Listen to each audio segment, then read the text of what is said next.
Olá, vamos falar um pouquinho sobre o crescimento do seguro J&O no ano de 2019. Se você ainda não trabalha com esse seguro, já está perdendo tempo, está atrasado, tem que começar a trabalhar ontem. O ano passado, o PIB brasileiro cresceu 1,1%. Então, já estou falando isso para vocês não pensarem, o seguro cresceu porque a economia estava aquecida. Pelo contrário.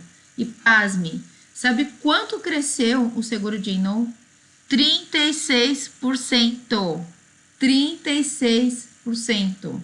Cresceu muito.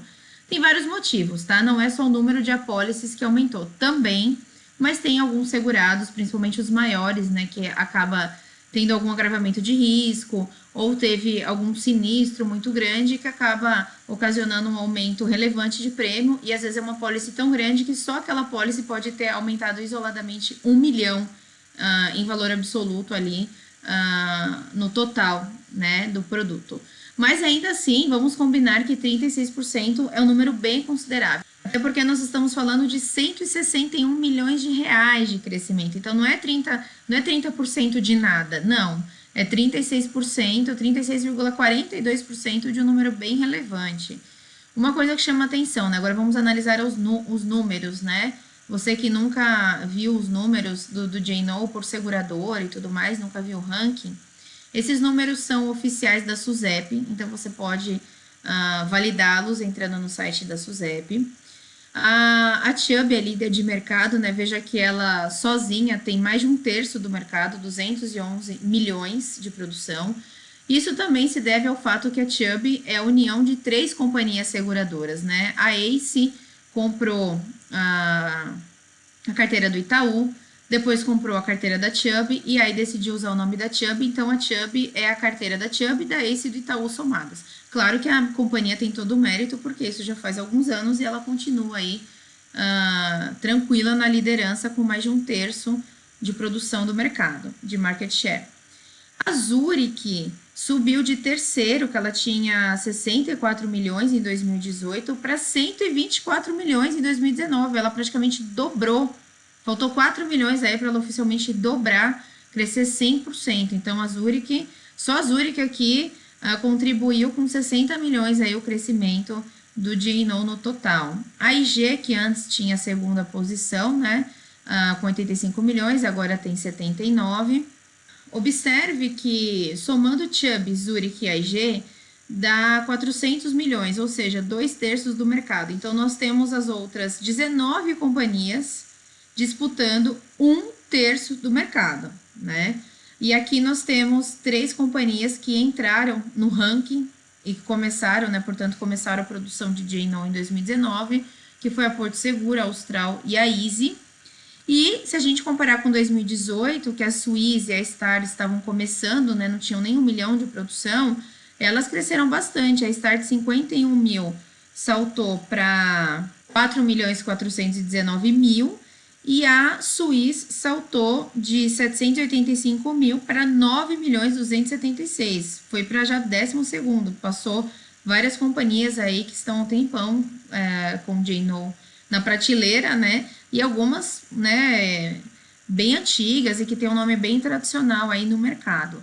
Então vejam que o J&O, apesar de ter uma concentração muito grande nessas companhias maiores, as outras também têm grandes possibilidades de ganhar mercado. Essa concentração também se deve ao fato de que você pode ganhar algumas licitações que têm um prêmio absurdo, né? Então, Petrobras, BNDES, Banco do Brasil, Caixa Econômica, empresas muito grandes, né, multinacionais, também tem um prêmio bem alto, empresas muito grandes que têm exposição em bolsa, instituição financeira. Então, se você tem 10 dessas, já dá um up aí muito rápido na sua produção.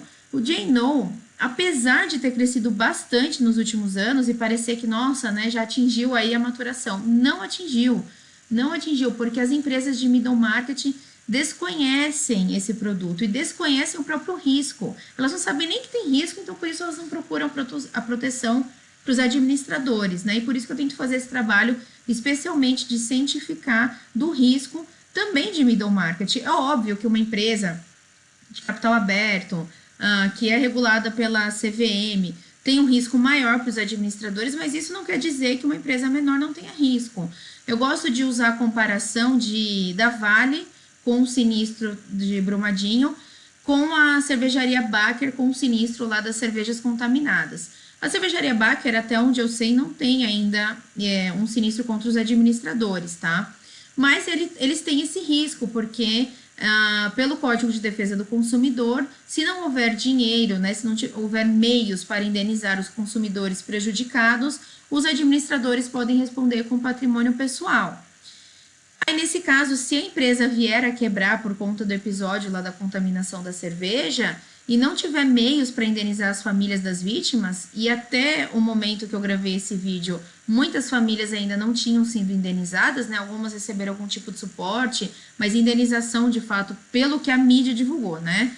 Então, sendo a mídia, não dá para confiar 100% que aí não está faltando alguma informação. Pelo que eu li na imprensa, ainda não houve indenização para as famílias. Então, imagina que não aconteça essa indenização, que infelizmente a empresa venha a quebrar e não tenha meios para indenizar. Quem que vai indenizar? O patrimônio pessoal dos administradores.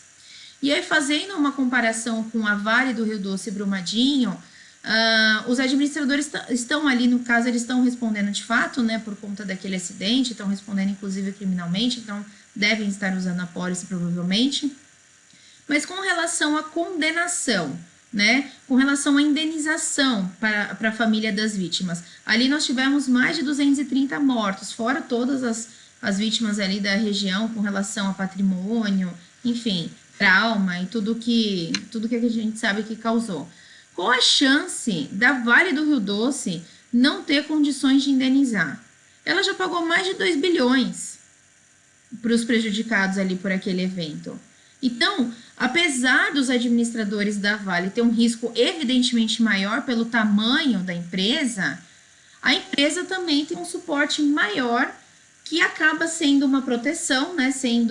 Eu sempre gosto de usar a analogia como se fosse dentro de um ovo, né? Eles estão ali protegidos dentro daquela casca, então é muito mais difícil de quebrar do que uma empresa de middle market, que está indo bem financeiramente, como acontecia com a Baker, até 2019 ok, margem boa, acumulando lucro, e acontece um evento desse e o jogo pode virar, infelizmente. Então, as empresas de middle market têm risco, precisam contratar D&O, e aí está uma excelente oportunidade de mercado. O coronavírus também provou isso, que os administradores estão expostos sim, mesmo os de empresas menores. Então, vamos alertá-los do risco, vamos ser o portador da notícia ruim, que eles têm um risco, mas também ser da notícia boa, que tem uma pólice para proteger. O mercado cresceu muito, mas ainda tem muito, muito, muito para crescer. Então, vamos oferecer D&O para todos os gestores.